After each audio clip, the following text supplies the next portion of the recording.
Hello, there you are. Hello, my name is Silvaan Ruth, and I am a writer, a potter, and a painter. And when I'm not doing all that on my own, I am teaching pottery. And I'm about ready to go and teach a class right now.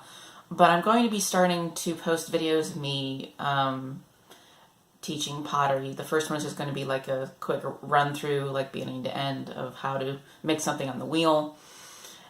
And it is basically for anyone that has taken my classes before, and has like a refresher, or anybody out on the interwebs that is curious about making pottery. But I wanted to post this sort of PSA, if you will, because quite often I have people coming into my classes and saying, like, I'm really not that creative, so I'm just going to be horrible at this, or I'm just going to be awful, and, blah, blah, blah. And whether you're creative or not, you're going to suck the first time.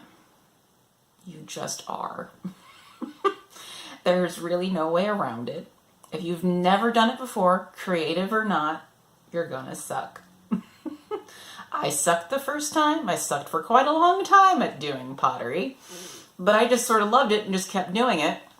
And after a while, I got pretty good. And also, I wanted to say that pottery in of itself, like just the bare bones of pottery, is not inherently creative.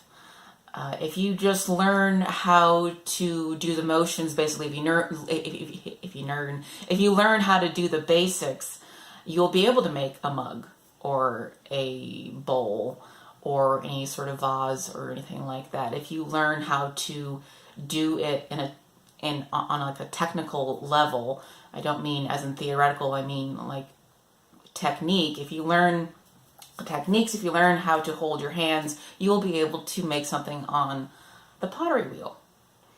It does not take creativity to do that.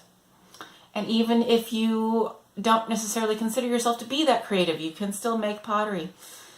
If you like the color blue, and after you're done with everything and it's been bisque fired and all that jazz, and you want to make everything blue, then you can make it blue. If you like it green, you can make it green.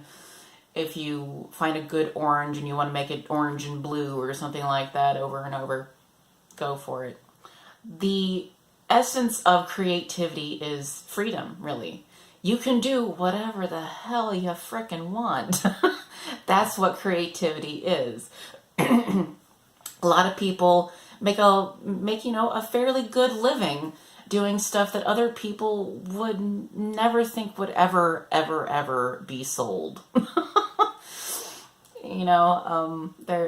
There's a lot of things out there that people say, like, oh, my kids could do that, and blah, blah, blah. And people make a decent living on it because it's creativity. You don't need to be perfect. You don't need to be whatever idea of creativity or art that you think you need to be in order to be creative.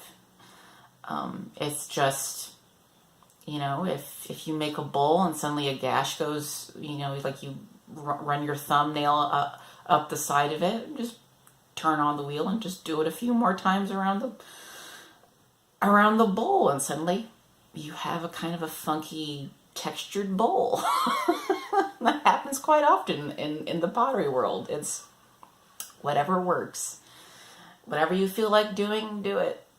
If you make something and it doesn't work out, smash it, wedge it out, and do it again.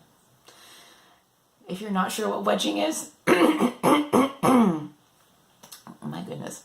If you're not sure what wedging is, then stick around for my videos. The first one will be an overview, and then after that I'll be going into wedging.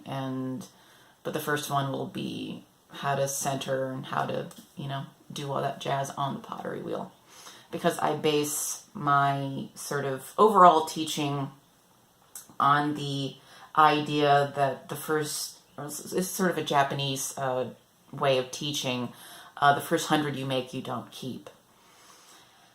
And so you don't really need to, in my view, you don't necessarily need to wedge your first few balls of clay. in the beginning, if, you know, especially if you're just going to be smashing it and wedging it out and then doing it again. And there's some, you know, finesse that comes with wedging after you've thrown something. So I figured that that would be a good place to start. Anyway, if you guys are curious about what it is that I write or anything like that, you can sort of peruse around my YouTube channel. I haven't posted anything new in a while because writing takes a long time, especially since what I've been wanting to write is rather sort of a long, involved story. A lot of long, involved stories. And if you're curious about what it is that I paint, then you can go to my Instagram because I post stuff that I paint on there all the time. Anyway, I'll talk to you guys later. I'm almost over. I'm like over 6 minutes. I gotta get off of here now. Talk to you guys later. Bye-bye.